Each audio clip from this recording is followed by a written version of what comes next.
ज्या ज्या वेळेस या मातीचा इतिहास आपण वाचायला घेतो, ज्या ज्या वेळेस या मातीचा इतिहास आपण वाचायला घेतो, त्या त्या वेळेस आपल्या पुढं अनेक योद्धे समोर येते, अनेक कर्तृत्ववान महिला आपल्या सोबत खऱ्या अर्थाने आपल्याला बघायला मिळतात, वाचायला मिळतात। या महाराष्ट्राचा इतिहास बघत असताना अनेक क्रांतिकारकांनी या राष्ट्रासाठी रक्त सांडलं। त्या थोर आद्य क्रांतिकारकांना खऱ्या अर्थाने विनम्र अभिवादन करूया। ज्या मातेमुळं या भारतातले अनेक देऊळ सुरक्षित आहे, ज्यांच्यामुळं आपण ताटातला घास सुरक्षितपणे खातोय, त्या राजमाता राष्ट्रमाता अहिल्याबाई होळकर। खरं तर ज्या राजानं या मातीसाठी जगणं शिकवलं, ज्या राजाने तुम्हा मला खऱ्या अर्थाने या मातीसाठी मरणं शिकवलं, ते स्वराज्याचे खऱ्या अर्थानं छत्रपती शिवाजी महाराज। ज्या शंभू छत्रपतीनं हे स्वराज्याचं अवघड एकनं सुपलं, आपल्या खांद्यावर सामर्थ्यपणे तोनावलं, ते स्वराज्याचे धाकले धनी छत्रपती खऱ्या अर्थानं संभाजी महाराज।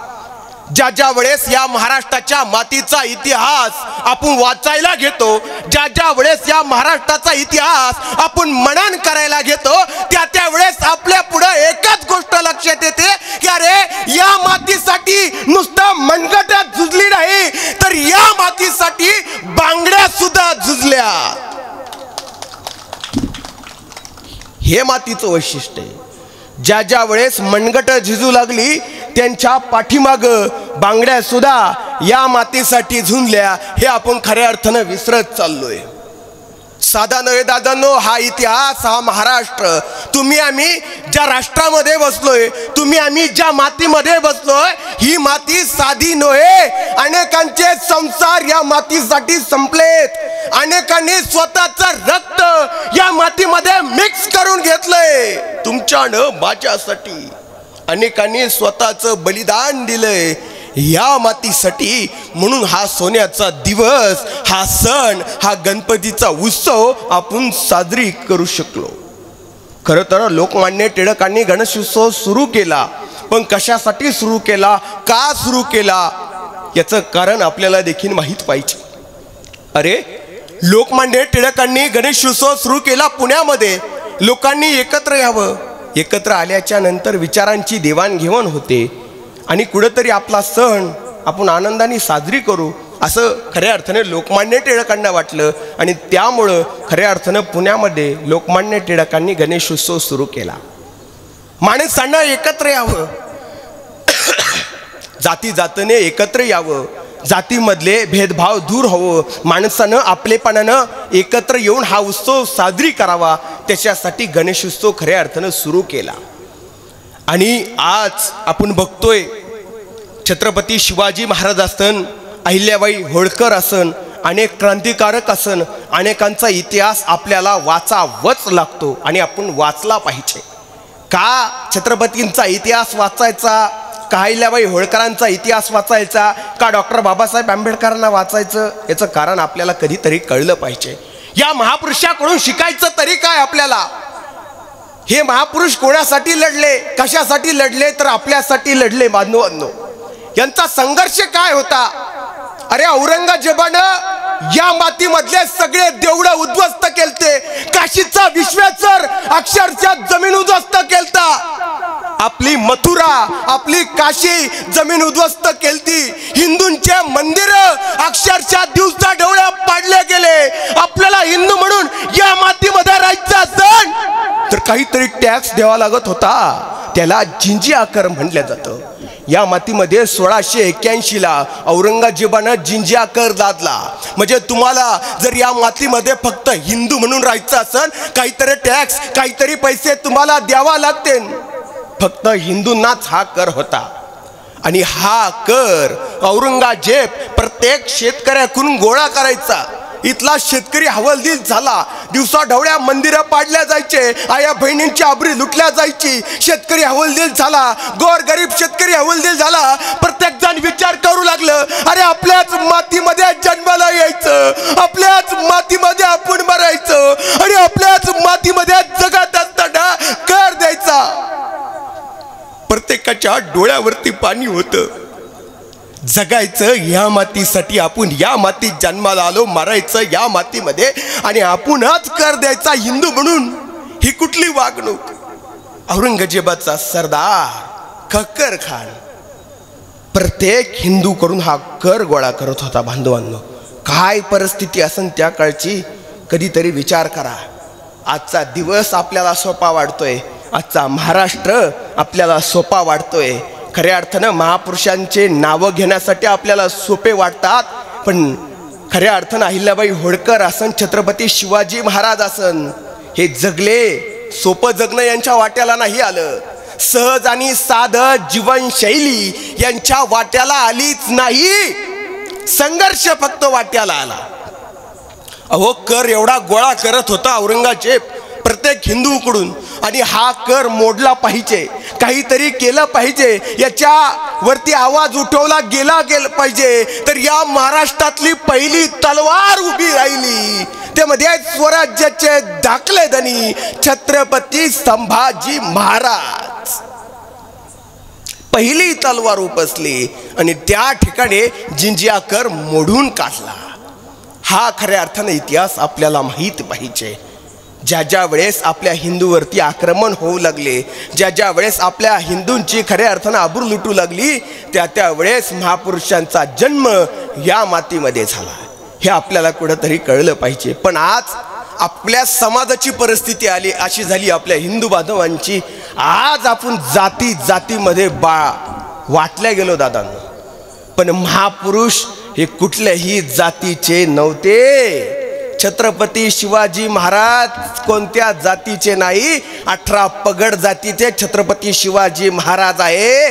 महाराजांकडं प्रत्येक जातीतला मावळा होता दादांनो, प्रत्येक जातीतला मावळा होता. शिवाकाशीत न्हावी समाजाचा, तानाजी मालुसरे धनगर समाजाचे, प्रत्येक जातीतला मावळा छत्रपती शिवाजी महाराजांच्या सोबत होता. महाराजांना माहित होते, ज्या वेळेस 18 पगड जातीतल्या मावळे आपल्या सोबत असत, त्याच वेळेस या मातीमध्ये आपण स्वराज्य निर्माण करू शकू. पण शोकांतिका आज आपल्या राजकारण्यांनी आपल्याला जातीमध्ये वाटून धरलंय. अरे, एका ताटामध्ये घास खाणारे आपण माणसं आज जातीमध्ये वाटले गेलो, ही आपल्या महाराष्ट्राची शोकांतिका आहे. अरे, महापुरुषांनी तुमच्या माझ्यासाठी आपलं रक्त सांडलंय, जातीसाठी नाही तर या मातीसाठी रक्त सांडलंय. आणि ज्यांनी ज्यांनी या मातीसाठी रक्त सांडलं ना, त्यांचा इतिहास या मातीवरती कोरल्या गेलाय. जातीसाठी नाही हो, मातीसाठी लढायला शिकवलंय. हा, मातीसाठी लढायला आपल्याला शिकवलंय, आणि तेच आपण घेतलं पाहिजे, आणि तेच आपल्या पोरांना देखील आपण शिकवलं पाहिजे. मातीवरती संकट आहे हो, आपल्या मातीवरती. त्या काळात सुद्धा औरंगजेब खऱ्या अर्थानं महाराष्ट्रावरती चालून आलता, दिलेर खान आलता, अनेक खऱ्या अर्थानं मुघलांची फौज या महाराष्ट्रावरती अत्याचार करत होते. त्यावेळेस जातीचा विचार नाही केला, फक्त माणूस म्हणून माणुसकीचा विचार माझ्या राजांनी केला, अहिल्याबाई होळकरांनी केला. तेव्हा आपण या मातीमध्ये खऱ्या अर्थानं अभिमानाने बसलोय दादा. अहो, आई म्हणून एक काय उदाहरण असो तर आपण अहिल्याबाईकून खऱ्या अर्थानं घेतलं पाहिजे. आई म्हणजे काय असतं आणि त्या काळातलं शासन म्हणजे काय असतं हे आपल्याला अहिल्याबाईंच्या चरित्रातून शिकायला मिळतं. अहो, आपला मुलगा, खऱ्या अर्थानं अहिल्याबाई होळकरांचा मुलगा मालेराव एकदा गावामधून जात असताना घोडसरीवर चालला होता, आणि चालत असताना एका गाईचं वासरू चेंगरला गेलं, आणि जसं वासरू चेंगरलं तसं त्या वासराचा जीव त्या ठिकाणी गेला. आणि गेल्याच्या नंतर बातमी महाराणीच्या कानावर आली, कोणी त्या वासराचा जीव घेतला कळू द्या. बातमी कानावर आली, आपल्याच युवराजांनी, मालेरावांनी त्या वासराचा प्राण घेतला.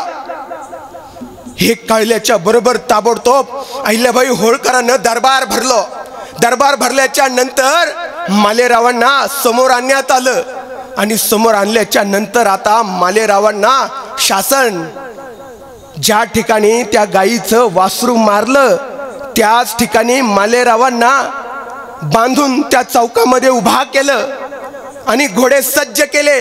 आणि आदेश सोडले. ज्या प्रकारे ते वासरू चेंगरल्या गेलं, मारल्या गेलं, त्याच प्रकारे या मालेरावाला आताच्या आता ताबडतोब मारा. काय आई असन, काय अहिल्याबाईचं शासन असन हे तुम्हाला सांगतोय. आताच्या आता ताबडतोब त्या मालेरावाच्या अंगावरून घोडे चालवा. अहिल्याबाई होळकरांचं एकुलतं एक पोरग मालेराव. काय आईचं काळीज असन बघा. कोणत्या आईला असं वाटत असन का आपल्याच पोराचा आपण जीव घ्यायचा आपल्याच हातानं? पण नाही, जे इतरांना शासन तेच मला देखील शासन. हा, जे रयते करता शासन असन तेच माझ्या करता, जे नियम रयतेसाठी तेच माझ्यासाठी, हेच धोरण होतं राष्ट्रमाता अहिल्याबाई होळकरांचं. हो, हेच धोरण होतं.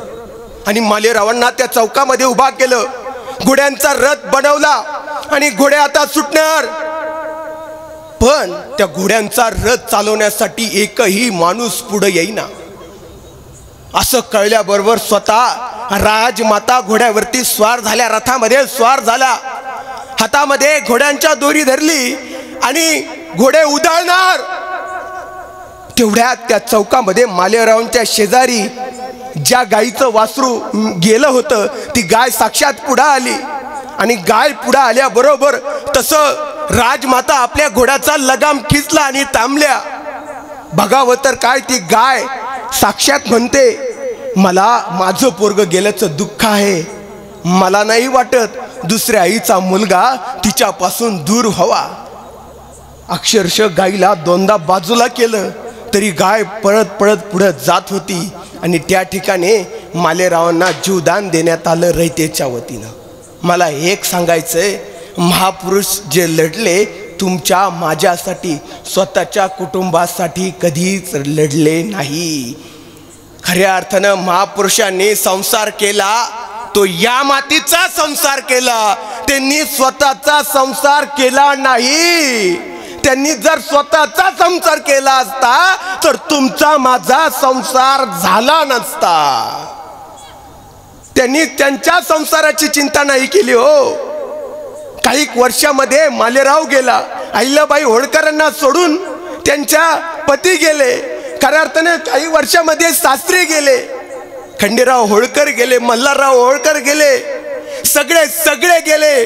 माणूस म्हणून असं कोणी उभा नव्हतं अहिल्याबाई होळकरांच्या पाठीमागं. पण लढत राहिली. कशासाठी? तुमच्या माझ्यासाठी एक स्त्री लढत राहिली या मातीसाठी. अहो, मंदिर बांधण्याचं पवित्र काम केलं, काशीचं मंदिर बांधून काढलं, खऱ्या अर्थानं मथुरेचं मंदिर बांधलं, अनेक धर्मशाळा बांधल्या, अनेक गोरगरिबांना मदत केली. संघर्ष सहन करत करत करत करत एक माता खऱ्या अर्थानं लढत राहिली तुमच्यानं माझ्यासाठी. पण शोकांतिका आज आपल्याला ही वाटते, त्या अहिल्या मातेच्या चरित्रातून त्यांचे विचार घेण्यासाठी आपण खरंच कुठंतरी कमी पडलोय बांधवांनो. आज एखादा राजकारणी आला, त्यांनी काही गोष्टी सांगितल्या की आपण लगेच ती गोष्ट करतो. अरे दिवसा ढवळ्या आपलेच महापुरुष आपल्या डोळ्या देखत बदनाम होत आहेत. ज्या मातेनं तुमच्या माझ्यासाठी संघर्ष सहन केला, जिनं आपल्या नवऱ्याची चिंता बाळगली नाही, ज्या मातेनं आपल्या पोराची चिंता बाळगली नाही, अरे ज्या मातेनं आपला सासरा गेला का वाचला हे सुद्धा बघितलं नाही, दिवस रात्र तुमच्या माझ्यासाठी जी माता या मातेसाठी लढत राहिली, त्यांचा आदर्श घेण्यासाठी खरंच आपण कुठंतरी कमी पडलोय. ही महाराष्ट्राची सगळ्यात मोठी शोकांतिका आहे. खरंच कमी पडलोय. नुसता घरात फोटो लावून आणि जयंती साजरी करून नसतं होत दादांनो, नसतं होत. जय मल्हार बोलून नसतं होत, जय शिवाजी महाराज म्हणून नसतं जमत, जयंती साजरी करून नसतं जमत दादांनो. महापुरुष हे डोक्यावर मिरवण्यापेक्षा कधीतरी डोक्यात घ्यायला शिका, कधीतरी डोक्यात घ्यायला शिका. शिवाजी महाराजांचं चरित्र आपल्याला इतिहासामध्ये शिकवलं. अफजल खान मारला, शाहिस्ते खान मारला, संपलं. त्याच्या पलीकडे हा राजा काय जगला, कसा जगला हे कोणी आपल्याला सांगितलं का? आपण कधी वाचायचा प्रयत्न केला का? केला कधीतरी? छत्रपती शिवाजी महाराजांचं पाण्याविषयी धोरण आपण समजून घेतलं? अहो, बांधकामाविषयी धोरण आपण समजून घेतलं? हे आपल्याला कोणी सांगितलीच नाही. 4थीच्या पुस्तकामध्ये आपल्या पोरांना सांगितलं गेलं कुठंतरी 4 मार्काला 8 मार्काला संपला इतिहास महापुरुषांचा, संपला हो. पण आज अमेरिकेमध्ये छत्रपती शिवाजी महाराजांचा इतिहास शिकवला जातो. खऱ्या अर्थानं त्यांचा इतिहास अमेरिकेमध्ये शिकवला जातो, दुसऱ्या देशामध्ये शिकवला जातो. पण ज्या मातीमध्ये आमच्या राजानं आम्हाला स्वाभिमान शिकवला, ज्या राजानं आपल्याला जगणं शिकवलं, ज्या राजानं आपल्याला मरणं शिकवलं, त्या राजाचा इतिहास आमच्या पोरांना शाळेमध्ये शिकवला जात नाही. ही सगळ्यात मोठी शोकांतिका या महाराष्ट्राची म्हणावं लागेल. फ्रेंचचा इतिहास आपल्या पोरांना शिकवला जातो, अमेरिकेचा इतिहास आपल्या पोरांना शिकवला जातो. पण आपलेच महापुरुष, त्यांचं कर्तृत्व, त्यांचा संघर्ष आपल्या पोरांना शाळेमध्ये शिकवला जात नाही. ही सगळ्यात मोठी शोकांतिका महाराष्ट्राची म्हणावं लागेल. महापुरुषांचा संघर्ष, त्यांचं चरित्र आपल्या पोरांना आपण सांगितलं पाहिजे. कसे लढले आपल्यासाठी, कसे जगले आपल्यासाठी, हे आपल्या पोरांना आपण सांगितलं पाहिजे. अहो, तुम्ही आम्ही आज घरं बांधतो. कोणता बांधकाम कामगार, कोणता सिव्हिल इंजिनियर आपण बांधलेल्या घराची गॅरंटी देतो का? देतो का? बोला. देत असन 100 वर्ष सर, 100 वर्ष देत असन. पण 350-400 वर्षापूर्वी एक इंजिनियर होऊन गेला, त्यांनी बांधलेल्या बांधकामाची गॅरंटी दिली. बांधलेल्या बांधकामाची गॅरंटी दिली. कुठपर्यंत दिली ऐका. कधीतरी रायगडावरती जा. रायगडावर गेल्याच्या नंतर छत्रपती शिवाजी महाराजांची समाधी आहे. समाधीच्या शेजारी एक संस्कृत मधून शिलालेख कोरलेला आहे. त्या शिलालेखाच्या शेवटी एक वाक्य आहे, यावा चंद्र दिवा करो, यावा चंद्र दिवा करो. म्हणजे जोपर्यंत या मातीमध्ये चंद्र सूर्य जिवंत आहे, जोपर्यंत या मातीमध्ये चंद्र सूर्य जिवंत आहे, तोपर्यंत हा रायगड असाची असा जिवंत राहणार. जगाच्या मातीमधला असा पहिला इंजिनियर आहे हिरोजी इंदलकर. स्वतः बांधलेल्या बांधकामाची गॅरंटी देतोय. अजून जन्माला आला नाही असा इंजिनियर, असा गवंडी, असा मिस्त्री नाही. आताचं आपलं सरकार पूल बांधतं, बरोबर आहे का नाही, ब्रिज. पण काही वर्षामध्ये, काही महिन्यामध्ये ते बांधलेले ब्रिज आपल्या देखत बांधतात, आपल्या देखत केव्हा तुटून पडतात हे आपल्याला कळत नाही. पण इतिहासामध्ये बांधलेला पूल आजही जशाच्या तसा जिवंत आहे. प्रतापगडाला जा, प्रतापगडाच्या शेजारी नेबापूर नावचं गाव आहे. त्या गावामध्ये बांधलेला दगडी पूल शिवाजी महाराजांच्या काळामध्ये आजही असाची असा जिवंत आहे. हे बांधकामाचं वैशिष्ट्य, हा इतिहास कधीतरी आपल्याला कळला पाहिजे. खऱ्या अर्थानं अहिल्याबाई होळकरानं बांधलेले घाट, काशीचा घाट कधीतरी जाऊन बघा. आजही आहे, त्याचे अवशेष आजही आपल्याला बघायला मिळतात, घाट बघायला मिळतो. आपण बांधलेले घर लगेच पडतात. त्याचं कारण सिमेंट कच्चं आहे. काय कच्चं आहे? बांधणाऱ्याचं मनगटच कच्चं आहे. हा, इमानदारी रक्तात नाही राहिली हो. त्याच्यामुळं आपण आपली बांधलेली घरं लगेच पडतात. पण काय बांधकाम असन, आजही विचार करावा लागतो त्या प्रत्येक गोष्टीवर. या जगाच्या मातीवरती पहिला टॉयलेटचा शोध कोणी लावला? बाथरूमचा. माहिती आहे कोणाला? कोण म्हणून येणे लावला, त्यांनी लावला. पण मी म्हणतो कधीतरी रायगडावरती जा. रायगडावर गेल्याच्या नंतर राणीचे महाल आहे. प्रत्येक राणीच्या महालामध्ये महाराजांनी बांधलेलं टॉयलेट आजही आपल्याला जशाचा तसं बघायला मिळतं. आजही जशाचं तसं बघायला मिळतं. आज आपल्या गावामध्ये गटर आहेत का? गटर लाईन पद्धत, ड्रेनेज पद्धत आपण म्हणतो, त्याचा शोध कोणी लावला? छत्रपती शिवाजी महाराजांनी लावला. कधीतरी परत एकदा रायगडावरती जा. रायगडावर गेल्याच्या नंतर वाडेश्वर महादेवाचं मंदिर आहे. कुशीवर्ता तलावाच्या शेजारी तुम्ही थोडं तिथून पुढे गेली की रायगडावरलं सगळं गटर त्या ठिकाणी येतं. महाराजांनी त्या ठिकाणी मोठी गटर योजना बनवलेली आजही आपल्याला बघायला मिळते. हे कधीतरी आपल्याला कळलं पाहिजे. अहो, फिल्टरचा पाण्याचा शोध सुद्धा महाराजांनी लावलाय. हो, रायगडावर गेल्याच्या नंतर हनुमान टाकी आहे, त्या ठिकाणी तुम्हाला बघायला मिळेल 2 टाक्या आहे. एका टाकीमध्ये पूर्ण गढूळ पाणी आणि शेजारी दुसऱ्या टाकीमध्ये फिल्टरचं पाणी. हे दोन्ही पाणी पिल्याच्या नंतर तुम्हाला कळन, होय खरंच फिल्टरच्या पाण्याचा शोध छत्रपती शिवाजी महाराजांनी लावलाय. हे आजही आहे. मी जे बोलतोय आजही तुम्ही कधी गेला तर आवर्जून बघा, आपल्या पोरांना सुद्धा सांगा. या मातीसाठी या राजानं काय केलंय. पहिली पेन्शन योजना सुद्धा या महाराजांनी सुरू केली. हो, या महापुरुषांनी सुरू केली. प्रत्येक जण लढलं या मातीसाठी. इतिहास केला तो तुमच्या माझ्यासाठी, आपल्यासाठी आपले महापुरुष लढले. पण आपण आज त्यांच्या नावानं भांडणं करायला लागलो. ही आपल्या महाराष्ट्राची सगळ्यात मोठी शोकांतिका आहे. सगळ्यात मोठी शोकांतिका आहे.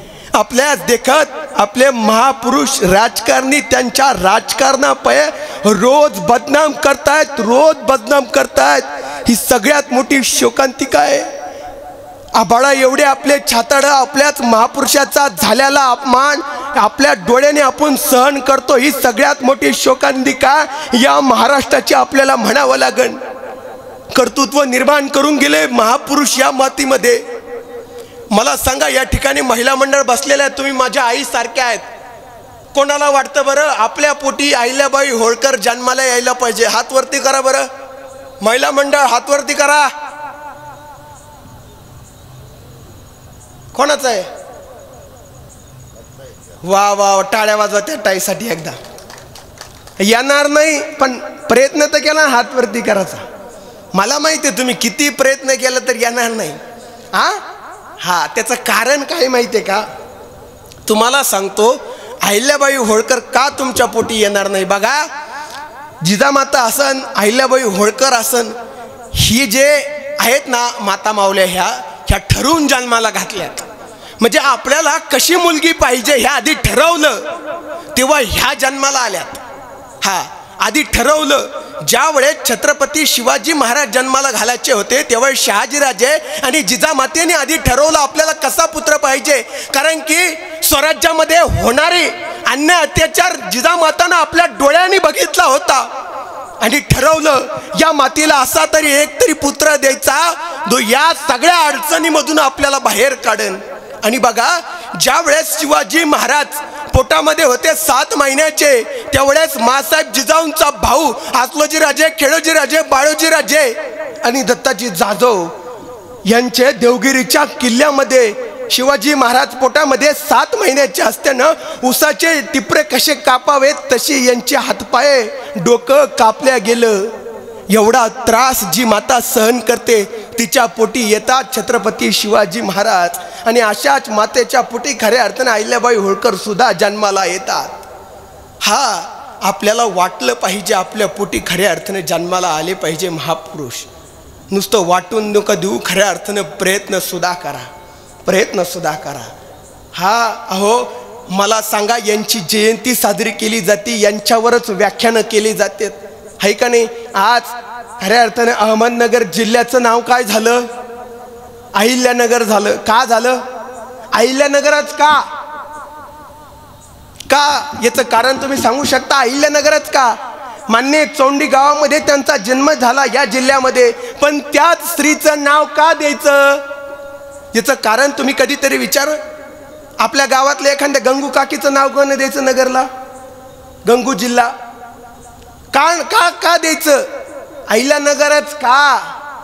कारण की या मातीसाठी रक्त सांडलंय.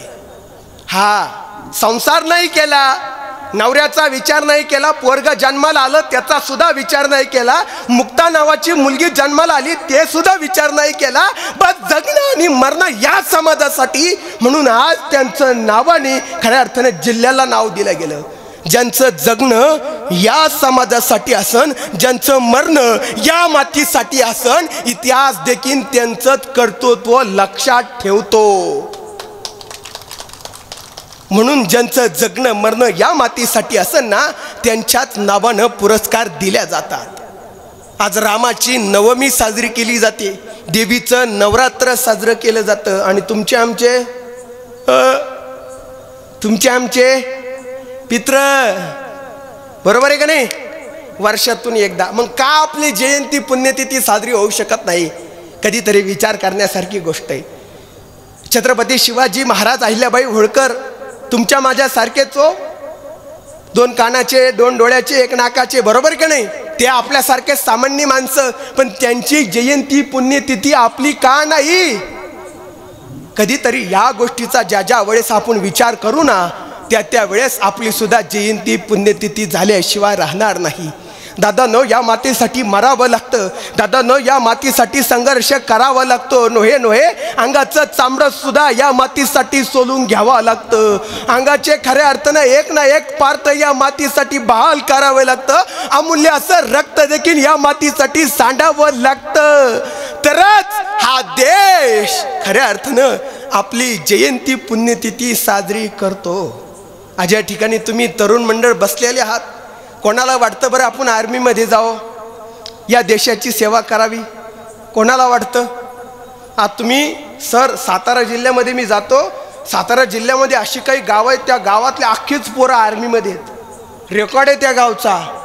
पण आपला मराठवाडा झाला हे पश्चिम महाराष्ट्र, थोडं बघितलं इकडा भाग की आपल्या गावातली पोरं आज आर्मीमध्ये जायला तयार नाही. अरे, तिरंग्यामध्ये लपटून जायची जी शान असते ना, त्या आर्मीमधल्या जवानालाच माहीत आहे कशी असते. म्हणून तुम्ही या ठिकाणी माझे तरुण, तुम्ही भावासारखे आहात माझ्या, म्हणून एक ठरवा, आपल्या आईवडिलाची स्वप्न पूर्ण करण्यासाठी रात्रंदिवस प्रयत्न करा. हा वाटत असन तुम्हाला, हा माझा मित्र, तो माझा मामा, तो माझा मित्र, तो माझा हे, अरे नाही पोरांनो, कोणीच काम येत नाही. एखाद दिवशी हवेवरती तुमचा ॲक्सिडेंट होऊ द्या आणि तुम्हाला ICU मध्ये भरती करण्याची पाळी येऊ द्या आणि डॉक्टरांनी सांगितलं आत्ताच्या आत्ता ऑपरेशन करण्यासाठी 2 लाख रुपये लागतात. 2. त्यावेळेस ते 2 लाख रुपये दवाखान्यामध्ये कोण भरतं याचा कधीतरी विचार करा. त्यावेळेस तुम्हाला कळेल तुमचा बाप तुमच्यासाठी आयुष्यामध्ये किती महत्वाचा आहे. मित्र नाहीये त्यावेळेस, बाप गहाण टाकतो स्वतःला, पैसे भरतो दवाखान्यामध्ये आणि तुमचा जीव वाचवतो. जगात सगळं काही जर काही असन तर आपला बाप आणि आपली आई सगळं काही बास. मित्र नंतर हो, पाहुणे रावळे सुद्धा नंतर, आई बाप पहिल्यांदा आहे आपल्यासाठी. आणि पोरांनो, खरंच तुम्ही माझ्या भावासारखे, आणि एखादं का IPS झालं ना आणि त्याची बातमी जर पेपरमध्ये आली ना, बापाच्या हातात जर पेपर पडला ना, थरथर त्या हातानं बाप बातमी वाचतो, माझं पोरग IPS झालं. त्यावेळेस तुमच्या बापाच्या डोळ्यामध्ये जे पाणी येतं ना, त्या पाणी येण्यासाठी काहीतरी कष्ट करा. बास, बाप विचार करतो दुसऱ्याच्या शेतामध्ये राबलो. आई विचार करते, अरे दुसऱ्याच्या शेतामध्ये गेले रोजानं, पण आज माझं पोरग डॉक्टर झालं, माझं पोरग IPS झालं, अभिमानानं सगळ्या गावाला सांगतं. जगात सगळ्यात जास्त आनंद त्या दोघाला होत असतो तुमचा. त्या अख्खी दुनिया आपल्यावर जळत असती, आपला बापच असा असतो, त्याला आपला कायम अभिमान वाटतो. नाहीतर ही दुनिया कायम आपल्यावरती जळते. एखाद्याने गाडी घेतली, लोक जळणार, बाप म्हणणार वा अजून दुसरी गाडी घे. लोकाला आपलं चांगलं झालेलं कधी सहन होत नाही. आपला बाप आणि आपली आई एकच असती की ज्यांना वाटतं माझं पोरग या जगामध्ये मोठं व्हावं. हा, छत्रपती शिवाजी महाराज, अहिल्याबाई होळकर हे आई बापाच्या पावलावरती पाऊल ठेवून चालले, म्हणून आज यशाच्या शिखरावरती पोहोचले. हा, यशाच्या अहिल्या देवी म्हणल्या जातं. देवी का देवी म्हणल्या जातं? कारण की स्वतःला देव पण प्राप्त करून घेतला आधी. हा, स्वतःला. म्हणून आज या ठिकाणी व्याख्यानाला तुम्ही सगळे या ठिकाणी आलेत, महिला मंडळ, तिकडं बसलेले पुरुष मंडळ. माझा तुम्हाला एक सल्ला असन, इथून घरी गेल्याच्या नंतर एक करायचं, ज्याच्याबरोबर तुमची दुश्मनी असन ना, त्याच्या दारामध्ये जायचं, त्याचं दार वाजवायचं आणि म्हणायचं, ऐक ए शामराव, ऐक, अरे आजपर्यंत आपण भांडण केले, दोघांमध्ये आपल्या भांडणं झाले, बांधावरून झाले असन, कोणत्या कारणावरून झाले असन, पण आजपासून आपले भांडणं संपले गड्या. त्याच्या गळ्यामध्ये मिठी माळा बघा, त्याच्या डोळ्यामध्ये पाणी आल्याशिवाय राहणार नाही, पाणी आल्याशिवाय राहणार नाही. त्याला म्हणा बस आजपासून आपले भांडणं संपले. अरे कुठपर्यंत आपण जगणार आहे, कुठपर्यंत रे? अरे तुला माहित नाही उद्या तू मरणार का मी मरणार आहो, ते जाऊ द्या. रात्री झोपलेला माणूस सकाळी उठणार आहे का नाही हे तुम्हाला माहित नाही ना, मला सुद्धा माहित नाही. कुठपर्यंत दुश्मनी, कुठपर्यंत कुठपर्यंत दुश्मनी? अरे एकदा का माणूस निघून गेला ना, पुन्हा तसा माणूस आयुष्यामध्ये भेटत नाही. आणि बघा एखादा गावामधून चांगला माणूस गेला ना, सगळ्या गावच्या डोळ्यामध्ये पाणी येतं. गाव विचार करतं अरे हा माणूस चांगला होता, जायला नव्हता पाहिजे. प्रत्येकाच्या डोळ्यामध्ये पाणी येतं. असं खऱ्या अर्थाने माणसाचं जगणं असावं. एक सांगतो ऐका, वाढदिवसाला होणारी गर्दी कधीच मोजू नका. तुमच्या वाढदिवसाला किती गर्दी होती हे मोजू नका, तुम्ही मेल्याच्या नंतर होणारी गर्दी मोजा. ती सांगून जाते आयुष्यामध्ये तुम्ही काय कमवलंय आणि काय गमवलंय. वाढदिवसाला होणारी गर्दी पार्टी देण्यासाठी तुम्हाला गाडण्यासाठी असते, आणि शेवटच्या समय तुम्ही मेल्यावर होणारी गर्दी तुम्ही तुमच्या आयुष्यात काय कमवलंय ही सांगणारी असती, ही सांगणारी असती. लक्षात ठेवा, माणसानं असं मरावं की आपण मेल्याच्या नंतर आपल्या दुश्मनाच्या डोळ्यात देखील पाणी आलं पाहिजे, असं मरावं. नाहीतर एखादं मरतं, लोकाला वाटतं कधी मरतं, या अख्ख्या गावाला ताण देतंय. कधी कोंबड्या चोर, कधी मंदिराच्या इटा चोर. असं माणसाचं खऱ्या अर्थाने जगणं नसावं दाद्यानं. हा मरावे परी कीर्ती रुपये उरावे, हा असं काहीतरी करा बस. आणि तुम्हाला सांगू का, याच गावच्या मातीत तो देम आहे. लक्षात ठेवा, गावच्या मातीमध्ये जेवढी पावर आहे ना, शहरामध्ये तेवढी पावर नाही गाड्यांना. नाही नाही नाही, अहो गावात एखादं मरू द्या, सगळं गाव गोळा होतं. एखादं संकट येऊ द्या, सगळं गाव गोळा होतं आणि त्याची मदत करतं. अहो शहरामध्ये एखादं फ्लॅटमध्ये शेजारा माणूस मेला तरी त्याचा सडेपर्यंत वास येऊस तर लोक तिकडं बघत सुद्धा नाही. हा शहरामध्ये पैसा असन पण माणुसकी नाही गड्या. गावामध्ये पैसा नाही पण माणुसकी आहे. जीवाला जीव देणारी माणसं जगाच्या मातीमध्ये फक्त गावामध्ये बघायला मिळतात.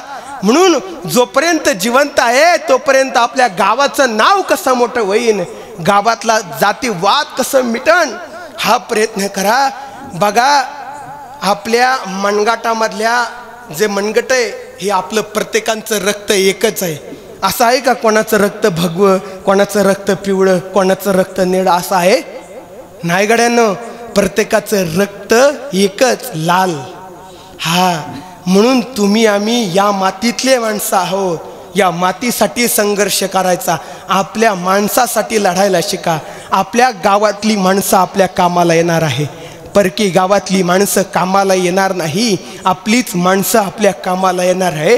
म्हणून आपल्या माणसासाठी आपण लढायचं, आपल्या माणसासाठी आपण संघर्ष करायचा आणि आपल्याच माणसांना आपण मोठं करायचं. त्यावेळेस आपलं गाव मोठं होत असतं, आपलं मंडळ मोठं होत असतं.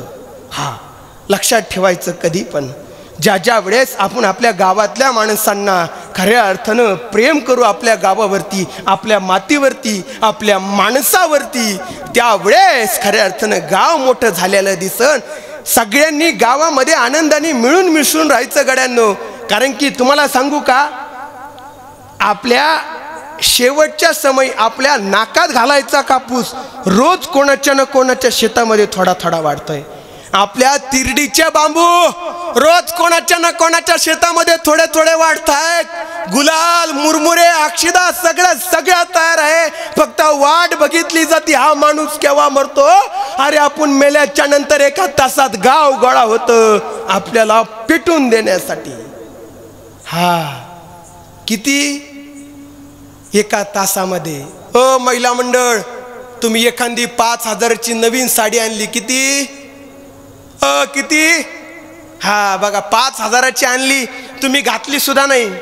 हा आणि तुम्ही मेल्या, म्हणजे मरू नाही याच्यातले कोणी दुसऱ्या गावच्या बरं का, आणि तुम्ही मेल्या. ती साडी काय करतात लोक? कपाटामध्ये काचेमध्ये लावतात, काय करतात? लगेच जाळून टाकतात. आपण गेल्याच्या नंतर आपलं फक्त नाव राहतं, ते बी कमवलं असं चांगलं तर, नाहीतर एक कापड एक चिरगुट सुद्धा आपल्या नावाचं नसतं गड्यांनो.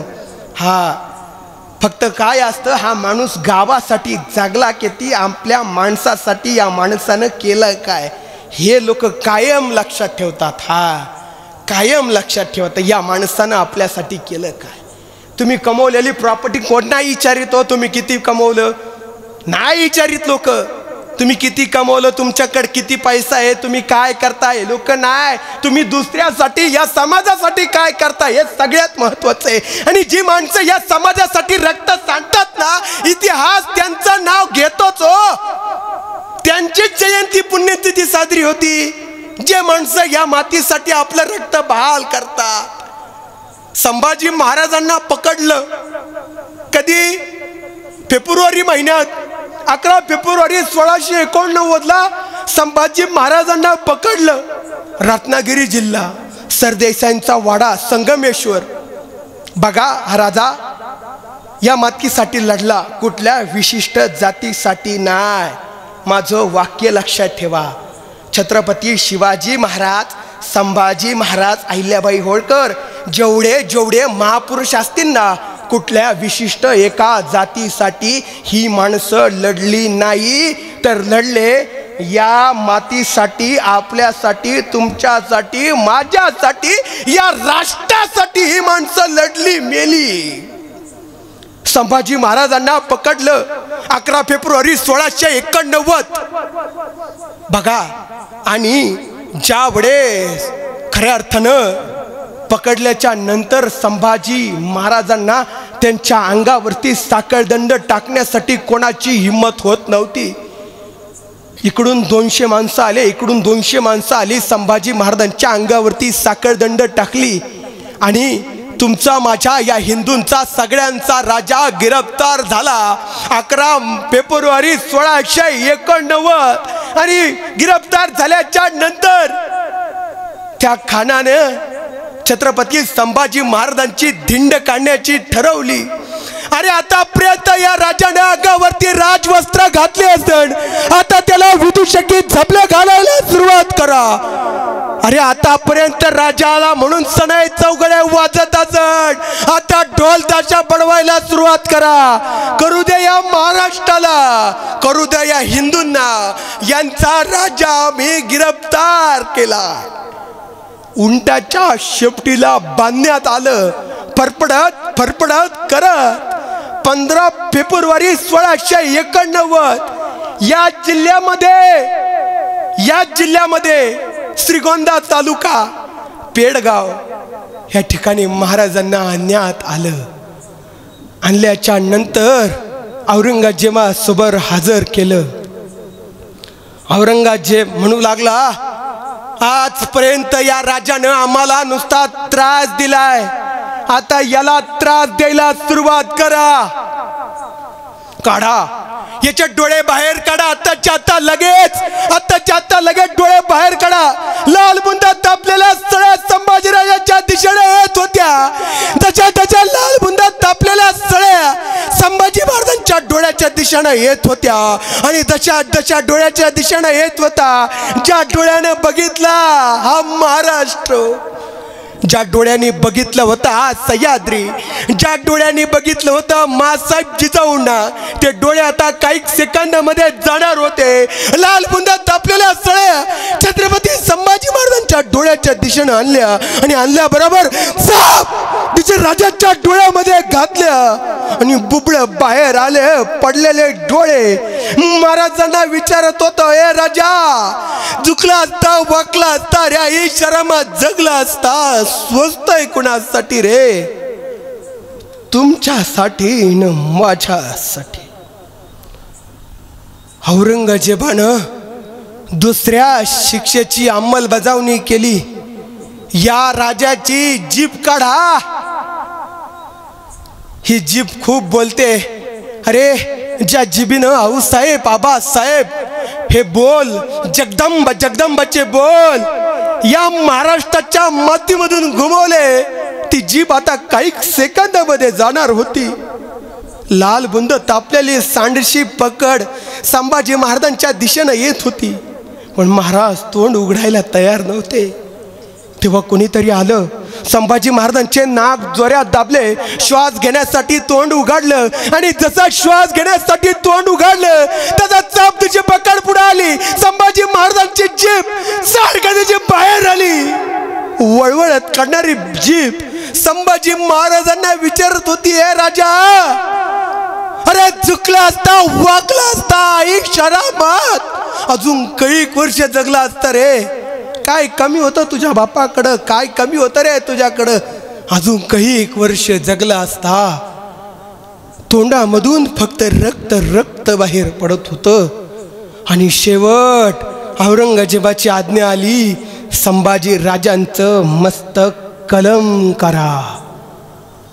याच महाराष्ट्राच्या मातीमध्ये 23 मार्च 1689 संभाजी महाराजांचं मस्तक कलम करायची आज्ञा सुटली. धार लावलेली तलवार संभाजी महाराजांच्या मस्तकाच्या दिशेनं येत होती. संभाजी महाराजांना बांधलं होतं दोन्ही खांबाला, आणि समोरून वाहत होती इंद्रायणी भीमा बामा, आणि धार लावलेली तलवार संभाजी महाराजांच्या दिशेनं येत होती. जशी जशी तलवार पुढे येऊ लागली, तलवारीचा वार चाप तिथे संभाजी महाराजांच्या मस्तकावर झाला. मस्तक कलम झालं, आणि या शरीरामधून रक्त बाहेर पडलं. ते रक्त पडलं इंद्रायणीच्या डोळ्यामध्ये. इंद्रायणी सुद्धा तररली. इंद्रायणी म्हणू लागली, हे राजा, अरे चुकला असता, वाकला असता, ही शरमात जगला असता रे. का सोचलं, कशासाठी, कुणासाठी रे? तुमच्यासाठी, माझ्यासाठी सहन केलंय, आपल्या हिंदू धर्मासाठी. अंगावरचं चामडं, संभाजी महाराजांच्या अंगावरचं चामडं सोडलं. जसं बोकड सोलावं तसं संभाजी महाराजांचं संपूर्ण अंग सोललं. त्याच्यावर मिठाचं पाणी टाकलं. जसं तसं मिठाचं पाणी पडत होतं, तसं राजाचं शरीर चर करत चरचर कापत होतं. कोणीतरी यायचं, गुडघ्याच्या वाट्या काढायचं, कोणीतरी यायचं, पायाचे हाताचे नख काढायचं. हाल हाल करून तुमचा माझा राजा या महाराष्ट्राच्या मातीमध्ये मारला रे, मारला. पण राजा धर्मासाठी मरण स्वीकारलं. छत्रपती संभाजी महाराजांनं त्या राजांमुळं आपल्या मंदिरावरले कळस, अंगणातली तुळस आणि तुमच्या माझ्या कपाळावरलं कुंकू जिवंत आहे. राजा झुकला असता, वाकला असता तर अजून काही वर्ष जगला असता हो, पण नाही, शेवटच्या श्वासापर्यंत या मातीसाठी जगत राहिला. तुमच्या माझ्यासाठी या राजानं मरण स्वीकार केलं. हा महापुरुष गेले दादांनो, तुमच्या माझ्यासाठी या मातीसाठी गेले. विचार नाही केला वय वर्ष किती, फक्त 32व्या वर्षी संभाजी राजे गेले हो. संभाजी राजे गेले. खंडेराय होळकर 29 वर्ष जगले, फक्त 29 गेले या मातीसाठी. लढता लढता शहीद झाले या मातीसाठी. प्रत्येक जण, प्रत्येक मावळ्याचं, प्रत्येक क्रांतिकारकाचं आणि प्रत्येक महापुरुषाचं चरित्र आपल्याला हे शिकवतंय. दादांनो, जन्माला आला तर या मातीसाठी मरायला शिका. नाहीतर रोज किड्या मुंग्यासारखी माणसं जन्माला येतात, किड्या मुंग्यासारखी माणसं रोज मरतात. कोणी त्यांच्याकडे लक्ष सुद्धा देत नाही. हा पण काही माणसाची नोंद इतिहास ठेवतो. काही माणसाचे पुतळे या महाराष्ट्राच्या मातीमध्ये उभा केली जातात. आज सोलापूर विद्यापीठाला नाव काय? अहिल्याबाई होळकरांचं नाव आहे सोलापूर विद्यापीठाला. त्यांचं चरित्र आपल्याला वाचावं लागतं, कारण की या मातीसाठी गेले हो, या मातीसाठी संघर्ष केला आहे. म्हणून सांगतोय, एवढं तुमचं आज 25वं वर्ष तुम्ही साजरी करतायत, पण साजरा करत असताना आपल्या गावाने आपल्या मंडळाचा आदर्श घेतला पाहिजे. असे कार्यक्रम खऱ्या अर्थाने मंडळाने केलं पाहिजे. हे 25वं वर्ष आपल्या मंडळाचं आहे. आपल्या मंडळाला कसे 500 वर्ष होईन याचा प्रयत्न प्रत्येक मंडळातल्या कार्यकर्त्यांनी केला पाहिजे. आणि ज्या वेळेस गावावरती संकट येईन त्या वेळेस सगळ्यात पहिले सगळ्यात पुढे तुमचं मंडळ असलं पाहिजे पोरांनो. आपल्या गावावरती, आपल्या माणसावरती, आपल्या मातीवरती जेव्हा जेव्हा संकट येईन कुठल्या जातीचा विचार नाही करायचा. त्यावेळेस माणूस म्हणून माणसाप्रमाणे जगायला शिका. एक दिवस तुमच्या सुद्धा या जगाच्या मातीमध्ये पुतळा उभा राहिल्याशिवाय राहणार नाही. मातीसाठी जगा, मातीसाठी मरा. आपली माणसं, आपली माती, आपलं गाव, बस हा फंटा लक्षात ठेवा. या ठिकाणी तुम्ही मला बोलवलं, या ठिकाणी आमच्या सरांनी आळंदीहून मी त्यांच्यासोबत आलो. त्यांनी मला या ठिकाणी तुमच्या गावामध्ये येऊन बोलण्याची खऱ्या अर्थाने संधी दिली. तसं तब्येत बरोबर नसल्यामुळे आणि प्रचंड प्रमाणात खोकला असल्यामुळे सर जेवढं होईल तेवढं बोलण्याचा नक्कीच प्रयत्न केला. आणि पुन्हा एकदा कधी चान्स जर आला तर स्पेशल 2-3 तास आपण स्पेशल ह्या विषयावरती कधीतरी पुन्हा एकदा बोलू. या ठिकाणी थांबतो. परत एकदा आमचे गोविंद महाराज बेंद्रे यांचं मनपूर्वक धन्यवाद व्यक्त करतो. तुम्ही या ठिकाणी बोलवलं. तसंच राजमाता अहिल्यादेवी गणेश तरुण मंडळ, या तरुण मंडळासाठी एकदा सगळ्यांनी जोरात टाळ्या वाजवायच्या. वाजवा. आणखीन जेवण नाही केलं का? वाजवा. बस बघा, आपली पोरं काहीतरी चांगलं करतायत. महिला मंडळ, पुरुष मंडळ, लक्षात ठेवा आपल्या या गणेश मंडळाची पोरं काहीतरी चांगलं करतायत म्हणून तुम्ही सपोर्ट करा. कारण की बघा, आपल्या पोरांना आपण सपोर्ट केला तर आपली पोरं मोठी होणार. बरोबर आहे का नाही? का दुसरं गाव सपोर्ट करणार? आपल्या पोरांना आपण सपोर्ट करायचा. यांना आज जर सपोर्ट केला तर यांना वाटण भाऊ पुढच्या वर्षी आपण काहीतरी वेगळं करू, अजून काहीतरी आपल्या गावासाठी करू. आणि देणगी सगळ्यांनी द्या. देणगी तुमच्याकडं मागायला आले की सगळ्यांनी द्या. नावं कोणी ठेवू नका. देणगी देत असताना हे पोरं घेतात आणि पैसे वेस्ट करतात.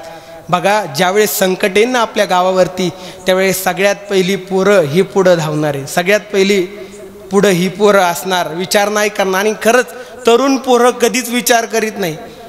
एखाद्याकडे आपण 2-4 कामं द्या, ते लगेच स्वतःची गाडी काढतं, त्याच्यात पेट्रोल आहे का नाही विचार करीत नाही. स्वतः पेट्रोल टाकतं स्वतःच्या पैशाचं आणि ते काम आधी ते करतं.